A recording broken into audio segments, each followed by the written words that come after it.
Nature operates on a strictly biological imperative.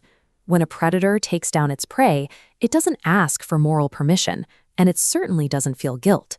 Survival is the only metric that matters. Early human existence functioned under the exact same rule: kill or be killed. To survive the elements and predators, physical prowess, brute force, and cunning were essential. Because they kept people alive, those traits became our original heroic virtues. But as humans settled into agricultural civilizations, raw biological survival stopped being a daily concern. In its place, societies developed absolute religious and legal moralities to govern how people live together.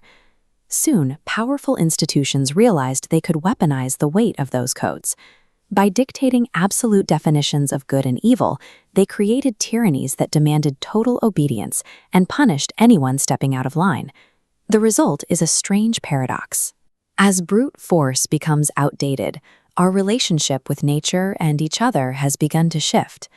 We are left in an absurd situation, no longer at the mercy of the natural elements, but find ourselves at the mercy of competing values like greed, self-interest, and institutional injustice. When the old roles of raw survival no longer apply, the definition of heroism becomes ambiguous. It forces us to ask, what does a hero even look like when the traditional lines between good and evil are no longer clear? In the late 19th century, the philosopher Friedrich Nietzsche offered an aggressive answer. He diagnosed modern morality as a psychological weapon, one invented by the weak and resentful, specifically to control the strong. He split human history into two distinct mentalities, master and slave. Nietzsche argued that to survive an absurd world, humanity had to smash the old rules of the slaves and assert their dominance and power. There is a significant structural flaw in that argument. Modern anthropology shows us that his timeline of human nature is entirely backward. This chart shows the timeline of human societal structures over the last 200,000 years. The blue span represents the vast majority of our history. During this era, humans survived through fierce egalitarianism. Early bands actively suppressed power hoarders because survival required cooperation. The hierarchical masters Nietzsche idolized didn't appear until this tiny sliver at the very end. The agricultural revolution brought wealth inheritance, leading to a spike in social stratification. Early human morality was cooperative out of necessity. Sharing meat and leveling the playing field was the only way a band could survive harsh climates. Nietzsche's will to power is an artificial, late-stage cultural invention. Dominance is not our true biological ideal. Cooperation is. For a wildly different approach, we look to the East and the 4th century BCE.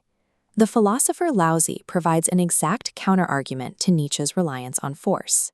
Lao Tzu built his philosophy around the concept of wu wei, or non-action. While a Western mind might hear that as passive weakness, Taoism sees yielding as a highly calculated strategic posture. Look at how it works in the physical environment. Water does not hate the rock it hits, it simply flows around it. By remaining entirely soft and yielding, it preserves its energy and ultimately outlasts the brute force of rigid stone. Lao Tzu applies this same physics to human institutions. He neutralizes tyranny by simply refusing to engage with its rigid definitions of good and evil. He drops the conflict entirely. True resilience in an absurd world rarely requires smashing the system.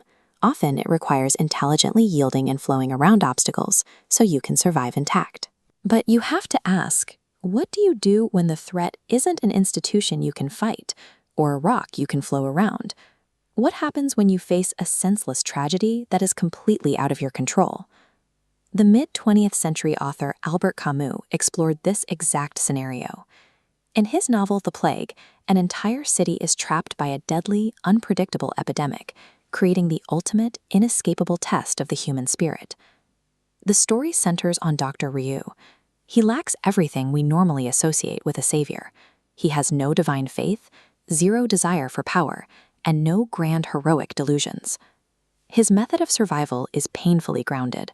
Faced with a hopeless situation, he simply wakes up every day, goes to work, and treats his dying patients with unyielding empathy. Ryu is a total rejection of traditional martyrdom. He shows us that when a threat cannot be dominated or avoided, The deepest form of rebellion is enduring everyday suffering without letting the world make you emotionally calloused.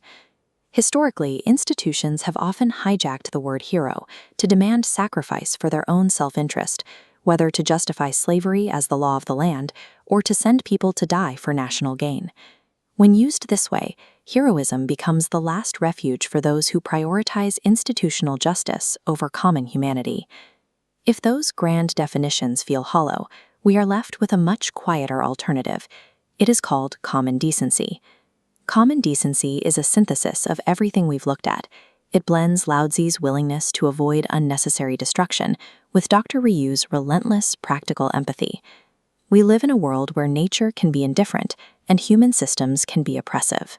In the face of that daily grind, the ultimate act of heroism is simply maintaining your fairness and doing your best to keep your humanity intact.